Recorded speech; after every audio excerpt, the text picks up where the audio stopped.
हर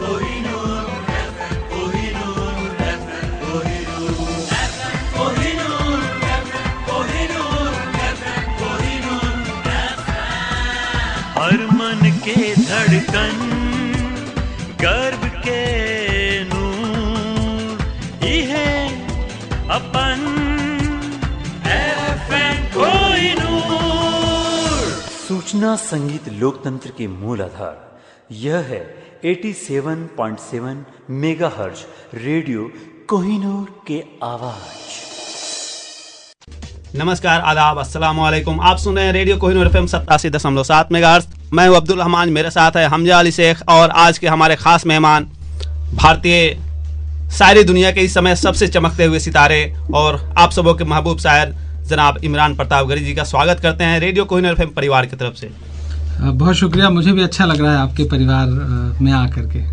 तो इमरान साहब, सबसे पहले हम रेडियो कोहिनूर FM के बारे में बता दें कि यहाँ से जो भी प्रसारण हो रहा है इसे ऑनलाइन www.radiokohinur.com के माध्यम से पूरी दुनिया में आपके फैन सुन रहे हैं, जो आपने अपने पेज से भी इस इंटरव्यू के बारे में शेयर किया था और हमारे फिलर के माध्यम से भी लोगों तक ये बात पहुंची है कि आप हमारे FM में आ रहे हैं और काफ़ी कुछ जानना चाहते हैं। मुशायरे में अगर वो शामिल होते हैं तो सिर्फ आपकी शायरी से रूबरू होते हैं, लेकिन आपका बचपन कैसा रहा? आप अगर शायरी नहीं कर रहे होते हैं, मुशायरे नहीं पढ़ रहे होते हैं, तो उस समय आप क्या करते हैं, क्या हॉबी है आपकी, ये सब जानना चाहते हैं। तो मेरे साथ हैं हमजा अली शेख साहब, जो कुछ लाजमी सवाल हैं, कुछ दिलचस्प सवाल के साथ ये मौजूद हैं। हमजा अली जी, स्वागत है इमरान साहब जी। सबसे पहले प्रोग्राम का आगाज़ करते हैं, शुरुआत करते हैं और आपसे पूछना चाहते हैं कि अपने बचपन के बारे में बताएं कि किस तरह से गुजरा है आपका बचपन।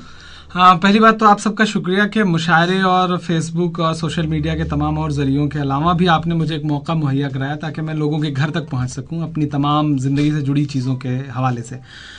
बचपन बिल्कुल जैसे ही एक आम लड़के का बचपन होता है, एक गांव में पैदा हुआ, एक काम से किसान परिवार में, और गांव में पढ़ाई करी हाई स्कूल तक।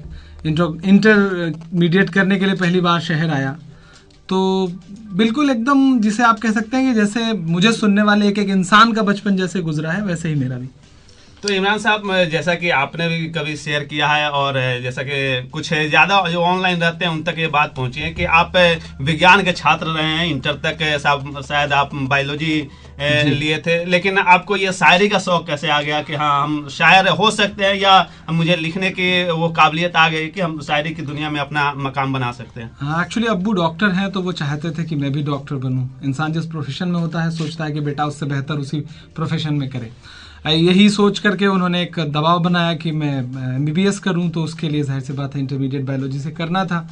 कर रहा था, उसी दौरान एक कल्चरल प्रोग्रामों का रुझान जो है वो उभर के सामने आया। स्कूल के प्रोग्रामों में हिस्सा लेता था, डिबेट कंपटीशन में, पोएट्री कंपटीशन में, गज़ल कंपटीशन में। उसमें जब प्राइजेस जीतता था बहुत सारी तालियां मिलती थी, लोगों का प्यार मिलता था, तो मुझे लगा कि यार शायद मैं तो इसके लिए बनाऊं। तो इंटर करने के बाद फिर मैंने सीधे ग्रेजुएशन में मैंने BA लिया, हिंदी लिटरेचर लिया, और मैंने अब्बू से कह दिया कि मेरे बस का नहीं है डॉक्टर बनना, मैं कुछ और बनूंगा। आज यहाँ बैठा हुआ। ये बिल्कुल ये मुनासिब ही है कि अगर आदमी की रुचि जिस चीज़ में हो उसी चीज़ में आगे बढ़ाए तो ज़्यादा कामयाबी मिलती है। तो आगे का सवाल लेते हैं। सबसे पहले, जब जहाँ भी आप जाते हैं, करोड़ों लोग मतलब आपसे जुड़े हैं, जहाँ जाते हैं हजारों हजार की तादाद में होते हैं, लोग घेर लेते हैं आपको, किस तरह महसूस होता है आपको? अब बिल्कुल जाहिर सी बात है, देखिए ये सब जो मेरे इर्द गिर्द भीड़ या फिर दीवानापन या जुनून या ग्लैमर आपको दिख रहा है, ये मुशायरों का हिस्सा नहीं था। मुशायरे तो बड़े सॉफ्ट से हुआ करते थे कि शायर से आदमी ने एक ऑटोग्राफ ले लिया, एक शेर लिखवा लिया, या बहुत हो गया तो मतलब हाथ मिला लिया। मैं जब मुशायरे में आया तो मुझे लगा कि यार ये दुनिया बहुत बड़ी है, हजारों हजार लोग सुनने आते हैं, पूरी रात आप पर खराब करते हैं, खर्च करते हैं, तो क्यों ना मतलब कुछ ग्लैमराइज किया जाए चीज़ों को।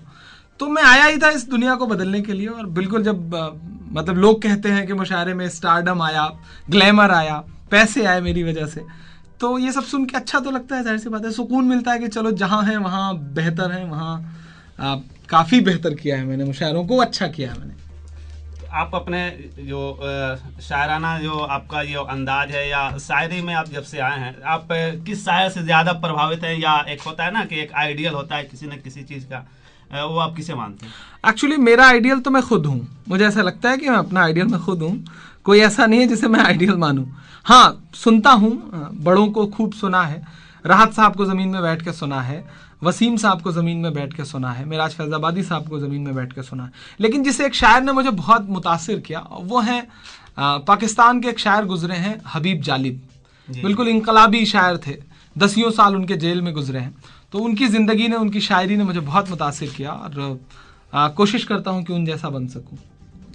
एक अगला सवाल लेते हैं कि मतलब काफ़ी लोग जो भी आपके फेसबुक जो फॉलोअर हैं उसमें ये भी हम देखने को मिल रहा है कि आप सिर्फ मोदी के बारे में बोलते हैं। कहाँ तक सच आप मानते हैं? एक्चुअली देखिए, मैं पर्टिकुलर किसी शख्स के बारे में नहीं बोलता। जो भी इंकलाब की बात करने वाला शायर होगा, शायरी का मतलब ही इंकलाब है। दुनिया ये कहती है कि शायरी का मतलब गज़ल, गज़ल मतलब महबूब से गुफ्तगू करना। मुझे लगता है कि मेरी ज़िंदगी में शायरी के मायने हैं बगावत, सिस्टम से बगावत, हुकूमत से बगावत, जहाँ भी जुल्म हो रहा है उसके खिलाफ बोलना।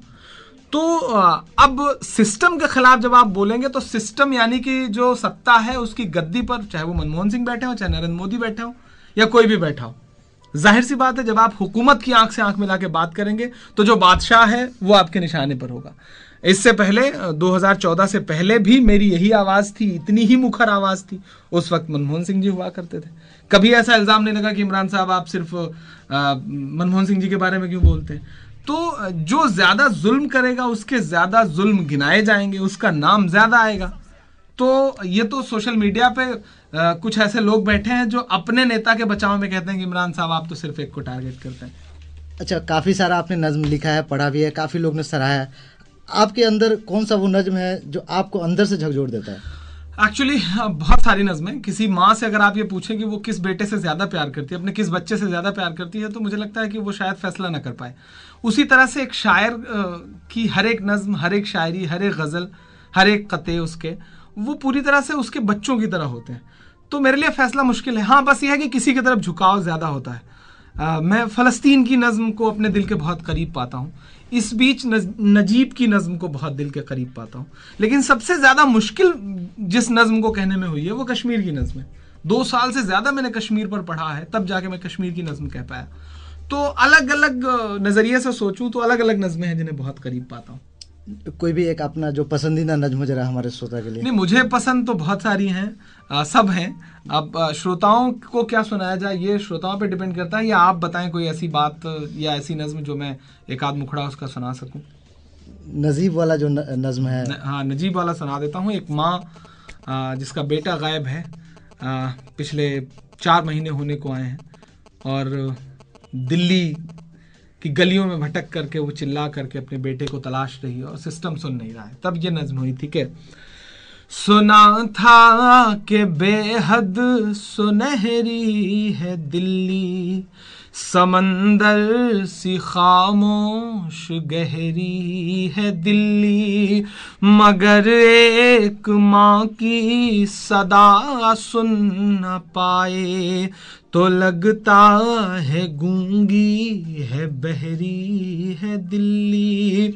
वो आँखों में अश्कों का दरिया समेटे, वो उम्मीद का एक नजरिया समेटे, यहाँ कह रही है वहाँ कह रही है, तड़प करके ये एक माँ कह रही है, नहीं पूछता है कोई हाल मेरा, कोई ला के दे दे मुझे लाल मेरा। तुम आप सुन रहे हैं रेडियो कोहिनूर एफएम 87.7 मेगाहर्ट्ज़। मैं हूं अब्दुल रहमान, मेरे साथ है हमजा अली शेख और आज के हमारे खास मेहमान भारतीय सारी दुनिया के इस समय सबसे चमकते हुए सितारे और आप सबों के महबूब शायर जनाब इमरान प्रतापगढ़ी जी का स्वागत करते हैं रेडियो कोहिनूर एफएम परिवार की तरफ से। इंडिया में काफ़ी सारी जगह पर जाते हैं आप मुशायरा पढ़ने के लिए, जहाँ पे जो आपको पसंदीदा जगह जहाँ पे आपको सबसे अच्छा लगा हो आपको? ये फैसला भी बहुत मुश्किल है। एक्चुअली जिस शहर में जाओ वो शहर पिछले तमाम शहरों से ज़्यादा प्यार देता है। वहाँ ऐसे दीवाने मिलते हैं कि लगता है कि पिछले तमाम मुशायरों के रिकॉर्ड कि हमने आपका जितना भी यूट्यूब पे दिखा है सब में आपसे ज़्यादा प्यार कोई दिया ही नहीं। आपको कहाँ लगता है? वाकई फैसला बहुत मुश्किल है। लेकिन मतलब मुश्किल है, बहुत मुश्किल है ये बता पाना। किसी शहर का नाम ले लूंगा तो बाकी शहर वाले नाराज होंगे, इसलिए पूरा हिंदुस्तान पूरी दुनिया पसंद है। ढाका वाले के बारे में तो कुछ कहना पड़ेगा। ढाका जाहिर सी बात है, ढाका जब चंपारण इस बार आया था तो पहली बार आया था, मतलब मुझे जैसे एक नन्हे से छोटे से शायर को सुनने के लिए 50,000 की भीड़ उमड़ के आई, और क्या दीवानगी के साथ सुना। मैं बहुत बीमार आया हुआ था, बुखार था, उसके बावजूद घंटों सुना लोगों ने, और मैं उनकी मोहब्बत में सुनाता चला गया, मुझे पता भी नहीं चला। तो जाहिर सी बात है ढाका तो अलग है ही। एक और आपसे सवाल करना है, काफ़ी सारे हमारे जो श्रोता है हमको व्हाट्सएप पे कि आप उनसे सवाल पूछिए कि सबके बारे में बोलते हैं, अखिलेश के बारे में क्यों नहीं बोलते हैं? एक्चुअली ये प्रोपेगेंडा है क्या कि आरएसएस, मैं एफएम चैनल पे बैठा हूँ, मुझे नाम नहीं लेना चाहिए लेकिन फिर भी मैं हिम्मत करके ले रहा हूँ। एक ऐसी सोच है देश में जो नहीं चाहती कि आप मुद्दों पे बात करें, उन्हें बोलती हुई आवाजें पसंद नहीं है, तो वो आपके खिलाफ पहले तो आपको खारिज करेंगी कि अरे ये तो ऐसी वैसी बात करता है। फिर भी आप मजबूती से अपनी बात पे अड़े रहते हैं तो वो आपको निगलेक्ट करती हैं, फिर आप पे एलिगेशंस लगाती हैं कि नहीं ये तो गलत आदमी है। फिर भी आप अपनी मजबूती से डिगे रहते हैं तो फिर वो आप में छोटी छोटी खामियां तलाश करने की कोशिश करते हैं, खुद तो कर नहीं पाती तो वो लोग छोड़ते हैं। तो आजकल सोशल मीडिया पे ऐसे टुटपुंजियों की भरमार है जिन्हें आपका काम नहीं देखना है, जिन्हें आपकी मेहनतें नहीं देखनी है, बस आप में खामियां तलाशनी है। तो मैं तो ये कहूं कि कुछ ऐसे ही मतलब खुराफाती तत्व हैं सोशल मीडिया पे जो पिछले चुनाव के दौरान से लगातार आवाज कर रहे हैं कि आप अखिलेश के खिलाफ नहीं बोलते, क्योंकि मुझे यश भारती मिली है। इल्जाम लगाते हैं कि मुझे यश भारती मिली है इसलिए मैं यश भारती के बोझ तले दबा हूं तो मैं कुछ बोलता नहीं। वो ये भूल जाते हैं कि मुजफ्फरनगर पे मैंने नज्म कही, वो ये भूल जाते हैं कि खालिद मुजाहिद के मारे जाने के बाद मेरी नज्म थी आग लगे उत्तर प्रदेश की इस लाचार हुकूमत को। उन्हें ये भूल जाते हैं कि ज़ियाउल हक के मारे जाने के बाद मैंने अखिलेश जी का नाम लेकर के नज्म कही। और मतलब अखिलेश जी का एक चीज के लिए शुक्रिया कि जब मुझे यश भारती मुझे घर से बुला के दी गई, जिस अवार्ड को पाने के लिए लोग हुकूमतों के चक्कर लगाते हैं दरबारों के, वो मुझे मेरे घर से बुला के दी गई। और बुला के देते समय अखिलेश जी ने मुझसे कहा था कि इमरान जैसे हो ऐसे रहना, यश भारती के बोझ तले मत दबना। पहली बात। दूसरी बात, इसका उदाहरण दूं कि चुनाव चल रहे हैं, मैं कुछ सीटों पर पर्सनल दोस्तों के लिए गया इलेक्शन कैंपेन के लिए। अब उसमें कई सारे दोस्त ऐसे हैं जो समाजवादी पार्टी में, तो कुछ आवाजें और उठी, लेकिन वो ये भूल गए कि इसी बीच में बहुजन समाज पार्टी में मेरे कुछ दोस्त हैं, मैं उनकी कैंपेन के लिए भी गया। जिस हुकूमत से आपने अवार्ड लिया है उसी हुकूमत के खिलाफ आप प्रचार करने जाए चुनाव में, इससे बड़ी बहादुरी और इतनी कोई माइका लाल करके दिखा दे तो मैं जानूं कि वो इमरान प्रतापगढ़ी से बेहतर है। और यश भारती सिर्फ मुझे नहीं मिली है, यश भारती नवाज देवबंदी को मिली है, यश भारती वसीम बरेलवी को मिली, यश भारती सुनील जोगी को मिली है। कोई उनसे भी तो सवाल करके पूछे। हम तो बहुत कुछ कर रहे हैं, हो सकता है मैं सबकी उम्मीदों पे खरा ना उतर रहा हूं, लेकिन बहुत बड़ी तादाद में लोग हैं जिनकी उम्मीद पे खरा उतर रहा हूं, और जिनकी उम्मीद पे अभी नहीं खरा उतर रहा हूं मुझ पे भरोसा रखें, इंशाल्लाह उनकी उम्मीद पे भी खरा उतरूंगा। कुछ ऐसे शायर भी हैं जो कह रहे हैं कि मतलब जो मुशायरा है, एक जो प्लेटफॉर्म है, उनको आपने एक व्यापार खड़ा कर दिया है, कहाँ तक सच है? किसी का एक शेर है कि कितनी आसानी से मशहूर किया है खुद को हमने, अपने से बड़े शख्स को गाली दी है। कोई इल्जाम नहीं मिलता, कोई मतलब मुझ में कोई कमी नहीं मिलती, मुझ में शायरों वाली कोई आदत नहीं है, मैं शराब नहीं पीता, मैं अपने हुनर का कोई गलत इस्तेमाल नहीं करता, तो कुछ नहीं। इमरान पैसे बहुत लेते हैं अशारों में। अच्छा, आप मुझे एक सवाल का जवाब दीजिए, सस्ती सी कॉमेडी करके, कॉमेडी सर्कस जैसे शोज करके आधे घंटे का भड़ेती करने वाले लोग 10-10 लाख रुपए, 20-20 लाख रुपए चार्ज कर एक शायर जिसे सुनने के लिए 50,000 की अकेले भीड़ आ रही है। इंडिविजुअल शोज हो रहे हैं हिंदुस्तान नहीं बल्कि पूरी दुनिया के तमाम शहरों में। अगर वो 3 लाख रुपए, 4 लाख रुपए, 5 लाख रुपए एक मुशायरे के चार्ज कर रहा है तो वो अकेले 3 घंटे पढ़ भी तो रहा है, 15 शायरों के बराबर वो पढ़ रहा है, तो 15 शायरों का मुशायरा करवाइए तो आपके ज्यादा पैसे खर्च होंगे, एक अकेले इमरान पे आप पे कम खर्च हो रहा है। अच्छा, दूसरी बात, अब एक बात में जो मुझ पे ये इल्जाम लगाते हैं कि मैंने मुशायरे को व्यापार बना दिया, मैं उनसे एक सवाल करता हूं कि वो पिछले 30 साल से मुशायरे की दुनिया में उर्दू के नाम पर उन्होंने करोड़ों रुपए कमाए, जी करोड़ों रुपए कमाए हैं, ये सारे उर्दू वाले लोग जानते। मैं उनसे सवाल करता हूं कि जिस अवाम ने उन्हें स्टार बनाया, जिस अवाम की वजह से उन्हें पैसे मिलते, उसकी बेहतरी के लिए उन्होंने आज तक क्या किया? एक काम गिना दें, मैं 50 काम गिनाऊंगा कि मैंने उसी पैसे से, मैं स्कूल खोल रहा हूं, मैं कॉलेज बना रहा हूं, 4 करोड़ रुपए का शुरुआती प्रोजेक्ट है। जी। मैं अपने रातों की नींद खराब करके पैसे कमा करके कॉलेज बना रहा हूं, मैं अपनी रातों की नींद खराब करके उस पैसे से शराब ना पी करके मैं IAS की एकेडमी शुरू करने जा रहा हूं, मैं गरीब बच्चों की शादियां करवा रहा हूं, मैं गंगा स्वच्छ गंगा अभियान से जुड़ा हुआ हूं, मैं तमाम ऐसे बच्चों की पढ़ाई का जिम्मा लिए हुए हूं जिन्हें मैं बताना नहीं चाहता।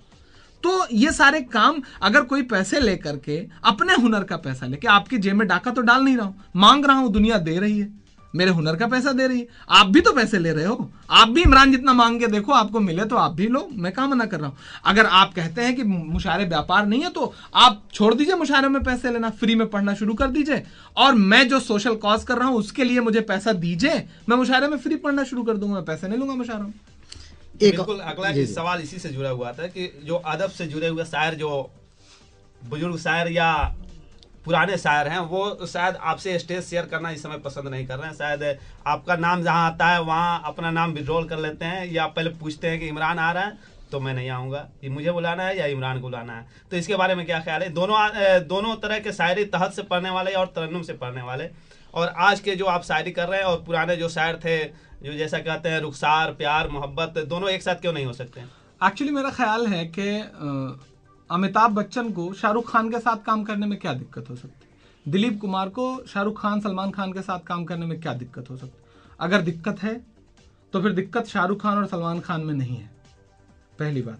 दूसरी बात ये कि जो इस बात को सबसे ज्यादा मुशायरे में उठाते हैं, उनका एक शेर है कि तुम्हारी महफिलों में हम बड़े बूढ़े जरूरी हैं, अगर हम ही नहीं होंगे तो पगड़ी कौन बांधेगा। वो ये शेर कह करके मुझ पे तंज करते हैं। मैं उनसे कहना चाहता हूं कि तुम्हारी महफिलों में हम नए लड़के जरूरी हैं, अगर हम ही नहीं होंगे तो पगड़ी किसको बांधोगे। मैं उनके बेटों की तरह हूं, मतलब मेरी उम्र उनके बेटों जैसी। अगर मुझ में कोई कमी है, मुझसे कोई, मैं मतलब अल्हम्दुलिल्लाह मैं पढ़ा लिखा हूं, मैं पोस्ट ग्रेजुएट हूं। एक इल्जाम लगाते हैं कि जाहिलियत की बातें करते हैं, जाहिल हैं भाई। ज्यादातर हिंदुस्तान के मुशायरों में जो ये बात करने वाले लोग हैं, सबकी बात तो नहीं कर रहा हूं, जो ये बात करने वाले लोग हैं अल्हम्दुलिल्लाह उनसे मैं ज्यादा पढ़ा लिखा हूं। जी जी। जाहिल और पढ़े लिखे का क्या फर्क है, अदबी होने का क्या फर्क है? पढ़ा लिखा हूं ना, मैं हिंदी लिटरेचर से पोस्ट ग्रेजुएट हूं, मैंने जर्नलिज्म का डिप्लोमा कर रखा है, पढ़ाई के मामले में अल्हम्दुलिल्लाह मैं बेहतर हूं। तो मतलब ये तो सिर्फ ये है भाई, आपके अंदर एक डर बैठा हुआ है। आप मेरे ऊपर बरसते हुए फूल नहीं देख पाते, आप बजती हुई तालियां नहीं देख पाते, आप नारे नहीं देख पाते, तो देखना तो पड़ेगा। एक और सवाल करना चाहते हैं, हिंदी फिल्मों में हम लोग देखते हैं कि किसी के ऊपर अगर फिल्म बनती है तो उसको रॉयल्टी, उसके परिवार की तरफ, परिवार को रॉयल्टी मिलता है। आपने काफ़ी सारे नज्म पढ़े हैं नजीब के हिसाब से, मिन्हाज, क्या आप उनको भी कुछ इस तरह का रॉयल्टी देते हैं? इससे बड़ी रॉयल्टी क्या हो सकती है कि एक मुद्दा जिसे हिंदुस्तान जानता ही नहीं था। इससे बड़ी रॉयल्टी क्या हो सकती है कि एक बच्चा जो गायब था उसके लिए आवाज उठाने वाले 10 लोग थे बमुश्किल उसके इंस्टीट्यूट के, आज पूरी दुनिया नजीब को जानती है। इससे बड़ी रॉयल्टी तो मैं नहीं दे सकता। एक नज्म ने नजीब को घर घर पहुंचा दिया, नजीब के लिए लाखों करोड़ों माएं नमाजों में दुआएं कर रही, पूजा करते हुए दुआएं कर रही। आप बताइए कि इससे बड़ी रॉयल्टी क्या दे सकता हूं मैं किसी को। और दूसरी बात, मैंने नजीब की नज्म, नजीब पर नज्म इसलिए नहीं पढ़ी कि मुझसे उससे पैसा मिले। मैं नजीब की नज्म ना पढ़ूं तब भी मुझे पैसा मिलता है। मैं नज्म पढ़ के अपना हक अदा कर रहा हूं, मैं शायरी और अपने हुनर के साथ इंसाफ कर रहा हूं, मैं एक माँ के आंसुओं के साथ इंसाफ कर रहा हूं। अच्छा, दूसरी बात, मैं पढ़ते पढ़ते रो पड़ता हूं, और वो मेरे आंसू घड़ियाली नहीं होते, वो सच्चे आंसू हैं। मेरे उन आंसुओं का सदका और उसकी रॉयल्टी कौन दे सकता है? इस तरह की जो नज्म लिखते हैं आप, किस तरह का फील कहाँ से आता है और कैसे लिख पाते हैं इस तरह का नज्म? बहुत मुश्किल सवाल है और बहुत मुश्किल जवाब है। बहुत सोचना पड़ता। मैं नजीब की नज्म कहने से पहले नजीब की माँ से जब मिला, गुमनाम मिलने गया उससे, माँ से, और जब मैं लौट रहा था तो जेएनयू से और अपने गेस्ट हाउस तक ऑटो में था, मैं ज़ारों कतार रोता हुआ आया था। मुझे ऐसा लग रहा था कि मेरी माँ बैठी वहाँ रो रही है। मैं फ़लस्तीन पे नज्म कहता हूँ तो मुझे ऐसा लगता है कि वो जो मासूम मासूम बच्चे मर रहे हैं उसमें मेरा भाई है, मेरी बहन है, मेरे अड़ोसी पड़ोसी हैं, मेरे दोस्त हैं। बस वहाँ जब खुद को रख लेता हूँ तो फिर अपने आप नज्म हो जाती है, उसे कहना नहीं पड़ता। चलिए, अब जो कि इस समय आप जहाँ से हैं, जिस राज्य से, उत्तर प्रदेश, उस समय जो कि चुनाव का माहौल है, और जैसा कि आपने बताया कि जो आपके नज़दीकी उम्मीदवार हैं उनके लिए आप कैंपेन भी कर रहे हैं, और इस समय वहाँ का जो चुनावी सरगर्मी चल रही है, कैसा दिखाई दे रहा है आपको? यानी किस तरह की फिजा है वहाँ पे? किसके तरफ जो हवा, नहीं कहा जाता है कि हाँ आज इसका हवा चल रहा है, जैसे मोदी लहर जो चला था 14 में, इस समय क्या मोदी लहर है या अखिलेश लहर है या मायावती के लिए मौका है इस बार? देखिए, मैं कैंपेन इसलिए कर रहा हूँ कि जो मेरे हिस्से में, मेरे दामन में शोहरतें हैं, मुझे प्यार करने वाले लोग हैं, मैं उसे ज़ाया नहीं करना चाहता। मैं 5 साल तक तो हर फोरम से नफरतों के खिलाफ आवाज़ बुलंद करता रहूं, और जब सच में अच्छी ताकतों के साथ खड़े होने का दिन आए तो मैं तो कहूं कि मैं तो शायर हूं, मेरा सियासत से क्या लेना देना। हिंदुस्तान के एक एक बच्चे का सियासत से लेना होना चाहिए, नहीं है, इसीलिए नफरत वाली ताकतें आज सत्ता पर काबिज है। तो मैं इसलिए जा रहा हूं। रही बात यह कि किसका पलड़ा भारी है, बस इतना जान लीजिए कि वो जो नफरत वाला गुब्बारा था वो पंक्चर हो चुका है। आपका इशारा मोदी की तरफ है ना? मैं तो नहीं या कहता कि वो बीजेपी? नफरत वाला गुब्बारा लेके घूम रहे हैं, अगर आप ऐसा मानते हैं तो शुक्रिया।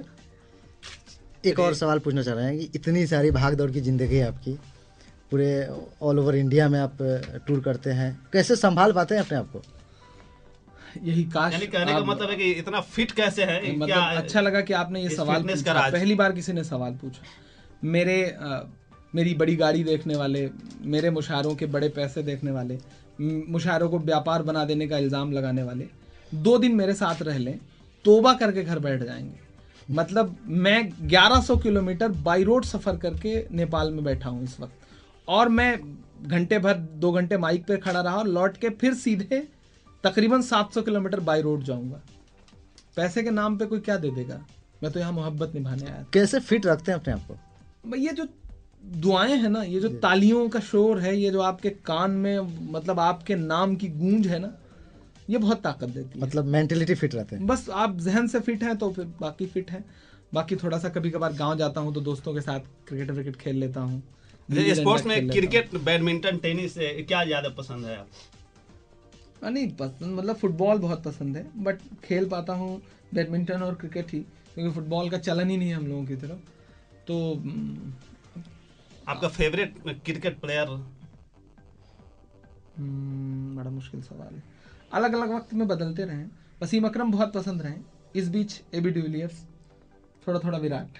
थोड़ा थोड़ा विराट दौर चल रहा है। यहाँ फिल्मों की अगर बात की जाए तो फिल्मों में आप किसे पसंद करते हैं, हीरो या हीरोइन? शाहरुख खान। SRK है हमारे सामने। एक और सवाल, इतना अच्छा आपका हेल्थ है, अल्लाह का शुक्र है, मतलब खाना किस तरह का लेते हैं आप?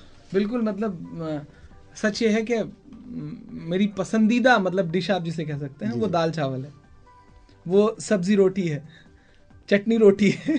मतलब बस मुझे ऐसा लगता है कि एक्चुअली जब आप जहां मैं हूं यहाँ जब होंगे तो आपको भी यही पसंद आएगा।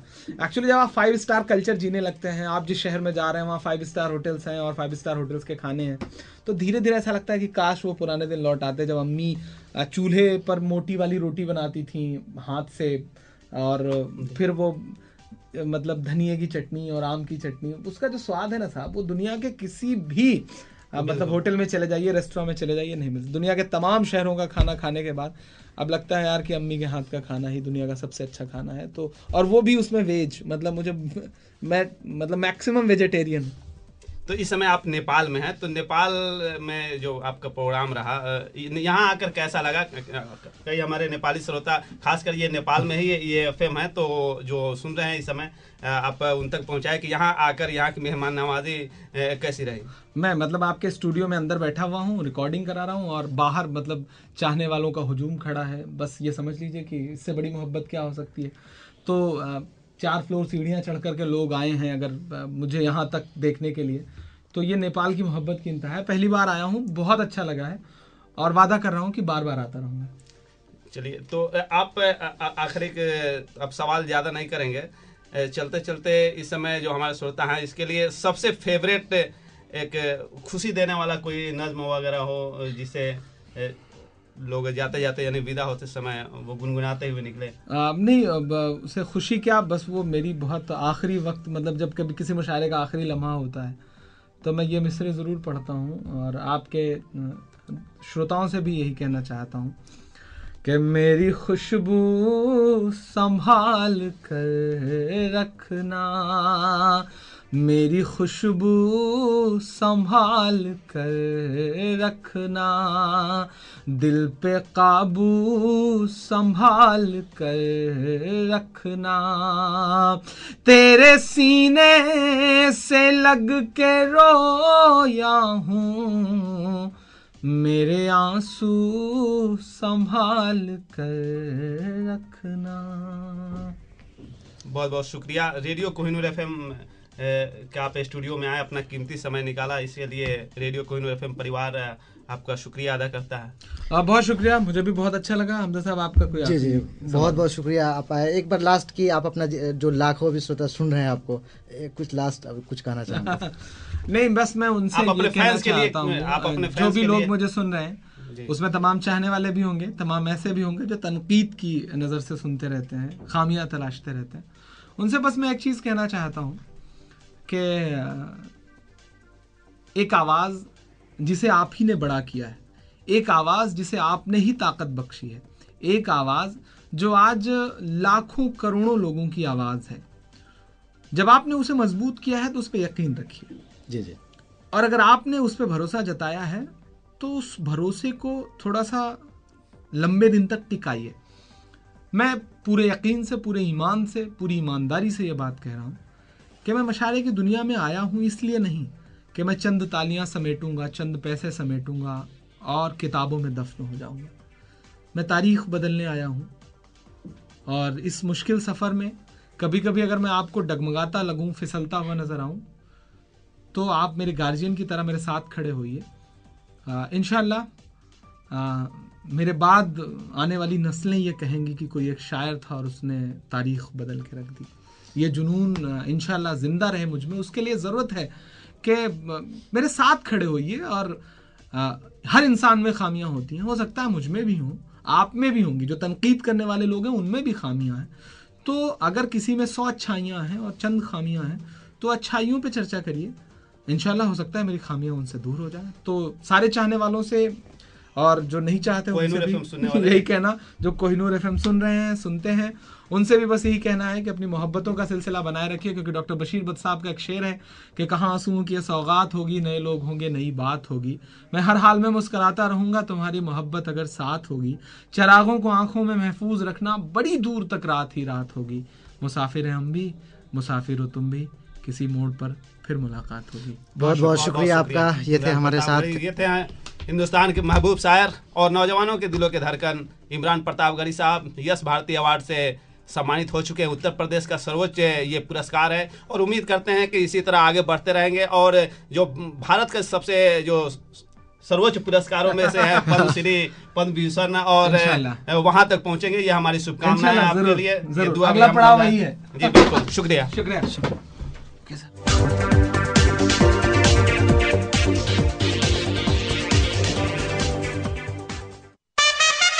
तरक्की का राज सबसे आगे, कोहिनूर एफएम 87.7 मेगाहर्ट्ज, जिला अदालत के